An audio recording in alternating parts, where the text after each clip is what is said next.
പ്രതിസന്ധികളുടെ ലോകത്ത് വിങ്ങി പൊട്ടിക്കൊണ്ട് ജീവിക്കുന്ന ആളുകൾ നമ്മുടെ കൂട്ടത്തിലുണ്ട്. ഇൻഷാ അല്ലാഹ് അല്ലാഹുവിലേക്ക് ഇരുകരങ്ങളും നെഞ്ചോട് ചേർത്ത് പിടിച്ചുകൊണ്ട് കഴിഞ്ഞ കാലങ്ങളിൽ നാം അനുഭവിച്ചെന്ന സർവ്വ പ്രശ്നങ്ങളും പടച്ചറബിനോട് പറഞ്ഞുകൊണ്ട് നമുക്ക് ദുആ ചെയ്യാൻ പോവുകയാണ്. ആ സദസ്സിന്റെ ഏറ്റവും വലിയ മഹത്വം എന്ന് പറയുന്നത് ഈ കാണുന്ന ജനങ്ങളൊക്കെ ഇവിടെ തടിച്ചുകൂടിയിരിക്കുന്നത് സുമാർ എത്രയോ ആയിരക്കണക്കിന് പതിനായിരക്കണക്കിന് ആളുകൾ ഇവിടെ വന്നു പോകുന്നുണ്ട്. ഇതിന്റെ കറാമത്തുകളാണ്. എത്രയോ ആടുകളെ അല്ലാഹുവിന്റെ മാർഗത്തിൽ റിഫാഈ തങ്ങൾക്ക് വേണ്ടി നിർച്ചയാക്കിയിരിക്കുകയാണ്. ഇതൊക്കെ ഇവിടുത്തെ വലിയ ഒരു കറാമത്താണ്. എന്തിന് ആളുകൾ ഇങ്ങനെ ഇതിനെ ഏറ്റെടുത്തു? ഇത്രമേൽ ഇതിന് എത്ര ആധിപത്യം എങ്ങനെ വന്നു എന്നത് ചോദിക്കുമ്പോൾ കഴിഞ്ഞ കാലങ്ങളിൽ നമ്മുടെ പരമ്പരയായി നമ്മുടെ ഉപ്പാപ്പമാരും ഉമ്മാമമാരും ഈ മജ്‌ലിസിലെ അതുപോലെ ഈ ഒരു പരിപാടിയെ അത്രമേൽ നെഞ്ചോട് ചേർത്ത് വച്ചിരുന്നു എന്നതിന്റെ ഏറ്റവും വലിയ ഒരു ഉദാഹരണമാണ്. ഈ സദസ്സിൽ നമ്മളെ കണ്ണുകളെ കൊണ്ട് കാണാത്ത, നമ്മുടെ ശ്രവണേന്ദ്രിയങ്ങൾക്ക് ശ്രവിക്കാൻ കഴിയാത്ത ഒരുപാട് മലക്കുകൾ, ഔലിയാക്കളുടെ അർവാഹുകൾ ഇവിടെ സംബന്ധിക്കുന്നുണ്ട്. അതുകൊണ്ടാണല്ലോ ഹബീബായ മുത്തുനബി മുഹമ്മദ് മുസ്തഫ സല്ലല്ലാഹു അലൈഹി വസല്ലമ തങ്ങൾ പറഞ്ഞത്, സുഹാബാ അല്ലാഹുവിനെ ഓർക്കുന്ന മജ്‌ലിസ് ഉണ്ടല്ലോ, അല്ലാഹുവിനെ ഓർത്തുകൊണ്ടോ പൊട്ടിക്കരയുന്ന സദസ്സുണ്ടല്ലോ,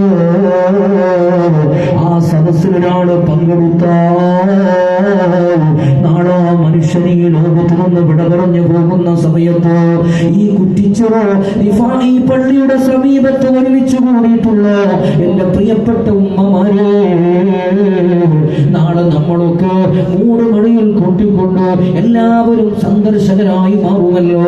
നമ്മളൊക്കെ ഈ ലോകത്ത് നിന്ന് മരണപ്പെട്ടു പോകുമല്ലോ. ആ സമയത്ത് അല്ലാഹുവിന്റെ 2 മലക്കുകൾ ഈ മനുഷ്യന്റെ മയ്യത്തിന്റെ അരികിലേക്ക് കടന്നു വരികയാണ്. എന്നിട്ട് ആ മലക്കുകൾ ആ മനുഷ്യനോട് ചോദിക്കുകയാണ്, കൈഫ നുഫാരിഖുക യാ ഹബീബി, എന്റെ പ്രിയപ്പെട്ട കുഞ്ഞുമോനെ, എങ്ങനെയാ നിന്നെ ഞങ്ങൾ വേർപിരിയുന്നത്? എങ്ങനെയാ നിന്നെ ഞങ്ങൾ പിരിഞ്ഞു പോകുന്നത്? നാളെ അല്ലാഹുവിന്റെ സ്വർഗ്ഗത്തിലേക്ക് നമ്മളെ കൂട്ടിക്കൊണ്ടു പോകുമെന്ന് ഹബീബായ മുത്തുനബി മുഹമ്മദ് മുസ്തഫ സല്ലല്ലാഹു അലൈഹി വസല്ലം. എന്തിനുകൊണ്ട്? മഹാന്മാരായ അല്ലാഹുവിന്റെ ഔലിയാക്കളുടെ മജ്‌ലിസിൽ നമ്മളെ കൊണ്ടുപോയത് കൊണ്ട്. നമ്മുടെ കൂടെ അല്ലാഹുവിന്റെ മലക്കുകൾ ഉണ്ടല്ലോ. അതുകൊണ്ടാണ് അല്ലാഹുവിന്റെ റസൂൽ സല്ലല്ലാഹു അലൈഹി വസല്ലമ തങ്ങൾ പറഞ്ഞത്, കൈഫ നുഫാരിഖുക യാ ഹബീബി വകം മിൻ മജ്‌ലിസിൻ സ്വാലിഹിൻ ഹളർതനാ. എത്രയോ നല്ല നല്ല മജ്‌ലിസിലേക്ക് അല്ലാഹുവിന്റെ ഔലിയാക്കൾ അനുസ്മരിക്കുന്ന മഹാന്മാരുടെ സ്മരണകൾ കൊണ്ട് തിങ്ങി നിറഞ്ഞ മജ്‌ലിസിലേക്ക് ഞങ്ങളെ നീ കൊണ്ടുപോയില്ലയോ, അതുകൊണ്ട് നിന്നെ ഞങ്ങൾ എങ്ങനെ പിരിയാനാണെന്ന് പറഞ്ഞുകൊണ്ട് ആ മനുഷ്യന്റെ റൂഹുമായി നാളെ സ്വർഗ്ഗത്തിലേക്ക് പോകുമെന്ന് ഒരിക്കലും കളവ് പറഞ്ഞിട്ടില്ലാത്ത നാവിന്റെ ഉടമ ഹബീബായ മുത്തുനബി മുഹമ്മദ് മുസ്തഫ സല്ലല്ലാഹു അലൈഹി വസല്ലം. അല്ലാഹുമ്മ ജഅൽനാ മിൻഹും. അല്ലാഹു നമ്മൾ ആ കൂട്ടത്തിൽ ഉൾപ്പെടുത്തി അനുഗ്രഹിക്കുമാറാകട്ടെ. അല്ലാഹു ആ കൂട്ടത്തിൽ നമ്മളെയും നമ്മുടെ കുടുംബത്തെയും അല്ലാഹു ചേർത്തി തരുമാറാകട്ടെ. അതുകൊണ്ട് അവരുടെ പ്രാർത്ഥനകളിൽ ഉൾപ്പെടാനാണ് നമ്മളിവിടെ വന്നത്. എൻ്റെ പ്രാർത്ഥനകളോ ഇവിടെ ഇരിക്കുന്ന ആളുകളോ ഉഷാറായിട്ടല്ല, മറിച്ച് മലക്കുകൾ നമുക്ക് വേണ്ടി ആമീൻ പറയുമെന്നാണ്. അല്ലാഹുവിൻ്റെ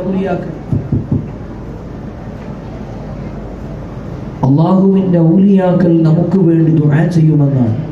അതുകൊണ്ട് ആ പ്രാർത്ഥനയിൽ നമുക്ക് ഉൾപ്പെടണം. അതിനു വേണ്ടിയിട്ടാണ് നമ്മളിവിടെ ഒരുമിച്ച് കൂടിയത്. ഒരുപാട് പ്രയാസങ്ങളും പ്രശ്നങ്ങളും ഒക്കെ നമുക്കുണ്ടാകും. ഒരുപാട് പ്രതിസന്ധികളിലൂടെ കടന്നുപോയിട്ടുണ്ടാകും. അതൊക്കെ അല്ലാഹു നമുക്ക് നന്നാവാനും നമ്മുടെ ദറജകൾ ഉയർത്താനും അല്ലാഹു നൽകിയ പരീക്ഷണങ്ങളാണെന്ന് നമ്മൾ മനസ്സിലാക്കണം. അതാണല്ലോ അല്ലാഹുവിന്റെ ഹബീബ് മുഹമ്മദ് മുസ്തഫ സല്ലല്ലാഹു അലൈഹി വസല്ലമ തങ്ങൾ പറയുകയാണ്, നമ്മളൊക്കെ വിചാരിക്കും ഉസ്താദേ ഒരുപാട് പ്രശ്നങ്ങളുണ്ട്, പ്രയാസങ്ങളുണ്ട്, വീട്ടിൽ ഒരുപാട് പ്രയാസങ്ങളാണ്, കുടുംബത്തിൽ ഒരുപാട് രോഗങ്ങളാണ്, വീട്ടിൽ സമാധാനമില്ല, ഭർത്താവിന്റെ ജോലിയിൽ ബർക്കത്തില്ല, പ്രവാസികൾക്ക് ബുദ്ധിമുട്ടാണ്, കുട്ടികൾക്ക് ബുദ്ധിമുട്ടാണ്, എല്ലാ നിലയിലും പ്രയാസങ്ങളാണ് എന്ന് പറയുന്ന ഉമ്മമാരോട് ഞാനൊന്ന് പറയട്ടെ. അല്ലാഹു സുബ്ഹാനഹു വ തആല അമലുകൾ കൊണ്ട് മാത്രം നേടാൻ കഴിയാത്ത ചില ദർജകളുണ്ടല്ലോ.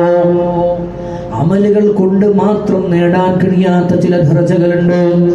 ആ ദർജകൾ നമുക്ക് കിട്ടണമെങ്കിൽ ഒരുപാട് ഇബാദത്ത് എടുത്തതുകൊണ്ട് കാര്യമില്ല. ഒരുപാട് നിസ്കരിച്ചാൽ ചിലപ്പോൾ അത് കിട്ടിക്കൊള്ളണമെന്നില്ല. അതിന്റെ ഏറ്റവും വലിയ ഉദാഹരണമാണ് അമ്പിയാക്കൾ എന്ന് പറയുന്നത്. ഇന്ന് നമ്മളിവിടെ സ്മരിച്ചുകൊണ്ടിരിക്കുന്ന ബഹുമാനപ്പെട്ട ഔലിയാക്കളിൽ പ്രമുഖനായ അഹ്മദുൽ കബീർ റിഫാഇ ഖദ്ദസല്ലാഹു സിറഹുൽ അസീസ്. ഇത് നമ്മൾ മനസ്സിലാക്കേണ്ട ഒരു കാര്യമാണ്. ഈ വിഷയം പറഞ്ഞുകൊണ്ട് ഞാൻ ദുആയിലേക്ക് കടക്കും. ഇവിടെ വന്നിരിക്കുന്ന 100-99% ആളുകളും മനസ്സിൽ ഒരുപാട് പ്രയാസങ്ങളെ കൊണ്ട് തിങ്ങി നിറഞ്ഞവരാണ്. ക്യാൻസർ ഉള്ളവർ, ഹാർട്ട് പേഷ്യന്റ് ആയവർ, ലിവറിന് പ്രശ്നമുള്ളവർ, ഉസ്താദെ നിരന്തരമായി ഹോസ്പിറ്റലിലാണ്, സമ്പാദിച്ചത് മുഴുവനും ഹോസ്പിറ്റലിൽ കൊണ്ടുകൊടുക്കേണ്ട ഗതികേടാണ്. ദുആ ചെയ്യണമെന്ന് പറയുന്ന ആളുകൾ ഒരിക്കലും തളർന്നു പോകരുത്. അള്ളാഹുവിന്റെ പരീക്ഷണങ്ങളെ കൊണ്ട് മാത്രം കിട്ടുന്ന ചില ദർജകളുണ്ട്. അത് ചിലപ്പോ എല്ലാ ദിവസവും തഹജ്ജുദ് നിസ്കരിച്ചാൽ പോലും നമുക്ക് കിട്ടിക്കൊള്ളണമെന്നില്ല. അള്ളാഹുവിന്റെ ഹബീബ് മുഹമ്മദുർ റസൂലുള്ളാഹി സ്വല്ലല്ലാഹു അലൈഹി വസല്ലമ തങ്ങൾ പറയുകയാണ്, അമലുകൾ കൊണ്ട് മാത്രം മനുഷ്യന് എത്താൻ കഴിയാത്ത ചില ദർജകളുണ്ടല്ലോ. അത് എത്തണമെങ്കിൽ പരീക്ഷണങ്ങൾ വേണം, അതെത്തണമെങ്കിൽ രോഗങ്ങൾ ഉണ്ടാവണം, അതെത്തണമെങ്കിൽ ഒരുപാട് സാമ്പത്തികമായ ബുദ്ധിമുട്ടുകൾ ഉണ്ടാവണം. ചിലപ്പോൾ പെട്ടെന്നുള്ള മരണമായിരിക്കാം, ചിലപ്പോൾ കുട്ടികളുടെ മരണമായിരിക്കാം, ചിലപ്പോൾ സമൂഹത്തിന് മുമ്പിൽ ഒറ്റപ്പെട്ടുകൊണ്ട് മറ്റുള്ളവർ മുഴുവനും നമ്മുടെ അഭിമാനത്തെ പിച്ചി ചീന്തിയേക്കാം. ചിലപ്പോൾ നമ്മുടെ കുടുംബത്തിൽ പ്രധാനികളായ ആളുകൾ നമ്മളിൽ നിന്ന് വേർപിരിഞ്ഞേക്കാം. പക്ഷെ അപ്പോഴൊക്കെ നമ്മൾ വിചാരിക്കേണ്ടത്, ഞങ്ങൾക്ക് മാറാനുള്ള ഒരു വഴിയാണല്ലോ, ഞങ്ങൾക്ക് വലിയ ദർജകൾ കിട്ടാനിരിക്കുകയാണല്ലോ എന്ന ഒരു ആത്മവിശ്വാസമാണ് മനുഷ്യനെ മനുഷ്യനാക്കി മാറ്റുന്നത്. അല്ലാഹുവിന്റെ പരിശുദ്ധ റസൂല് പറയുകയാണ്, ഇന്നൽ അബ്ദാ ഇദാ സബഖത് ലഹു മിനല്ലാഹി മൻസിലത്തുൻ ലം യബ്ലുഗ്ഹാ ബിഅമലിഹി ഇബ്തിലാഉല്ലാഹു ഫീ ജസദിഹി ഔ ഫീ മാലിഹി ഔ ഫീ വലദിഹി. ചിലപ്പോൾ മക്കളുടെ കാര്യത്തിലായിരിക്കാം, ചിലപ്പോൾ സമ്പത്തിന്റെ കാര്യത്തിലായിരിക്കാം, അതിലും അല്ലെങ്കിൽ ചിലപ്പോൾ മനുഷ്യന്റെ ശാരീരികമായ രോഗങ്ങളെ കൊണ്ടായിരിക്കാം, ഏതെങ്കിലും വിധത്തിലുള്ള പരീക്ഷണങ്ങൾ കൊണ്ടല്ലോ അള്ളാഹുവിന്റെ വലിയ വലിയ ദർജകളെ നമുക്ക് കരസ്ഥമാക്കാൻ സാധ്യമല്ല എന്ന് ഹബീബായ മുഹമ്മദ് മുസ്തഫ അള്ളാഹുവിന്റെ റസൂൽ സ്വല്ലല്ലാഹു അലൈഹി വസല്ലമ തങ്ങൾ പറയുകയാണ്, ലാ യബ്ലഉഹാ ഇല്ലാ ബിൽ ബലാ. അത്തരത്തിലുള്ള ദർജകൾ കിട്ടണമെങ്കിൽ നമുക്ക് പരീക്ഷണങ്ങൾ ഉണ്ടാവണം. ആ പരീക്ഷണങ്ങൾ ഉണ്ടാകുമ്പോൾ പടച്ചറപ്പിനോട് 2 കരങ്ങളും ഉയർത്തിക്കൊണ്ട് നിറകണ്ണുകളോടെ, വിതുമ്പുന്ന ഹൃദയങ്ങളോടെ, കരഞ്ഞു കലങ്ങിയ കണ്ണുകളോടെ അള്ളാഹുവിനോട് ദുആ ചെയ്യാനുള്ള ഒരു മനസ്സുണ്ടാവണം. അതല്ലേ അള്ളാഹുവിന്റെ പരിശുദ്ധ റസൂൽ സ്വല്ലല്ലാഹു അലൈഹി വസല്ലമ തങ്ങൾ പറഞ്ഞത്, ഇന്ന അദുമൽ ജസാഇ മഅ അദുമിൽ ബലാ. ഏറ്റവും വലിയ പരീക്ഷണങ്ങളിലൂടെ നമുക്ക് കിട്ടുന്ന പ്രതിഫലങ്ങളാണ് ഏറ്റവും വലിയ പ്രതിഫലമെന്ന് ആമിനാന്റെ പൊന്നുമോനെ, ഒരിക്കലും കളവ് പറഞ്ഞിട്ടില്ലാത്ത നാവിന്റെ ഉടമ ഹബീബായ മുഹമ്മദ് മുസ്തഫ സല്ലല്ലാഹു അലൈഹി വസല്ലം. അതുകൊണ്ട് പടച്ച റബ്ബേ, ഞങ്ങളുടെ ഈ മജ്ലിസിനെ സ്വീകരിക്കണേ അല്ലാഹ്. ഈ മജ്ലിസിൽ ഞങ്ങൾ ഒരുമിച്ച് കൂടിയതുപോലെ നാളെ ജന്നാത്തുൽ ഫിർദൗസിൽ ഒരുമിച്ച് കൂടാൻ ഞങ്ങൾക്ക് ഭാഗ്യം നൽകണേ അല്ലാഹ്.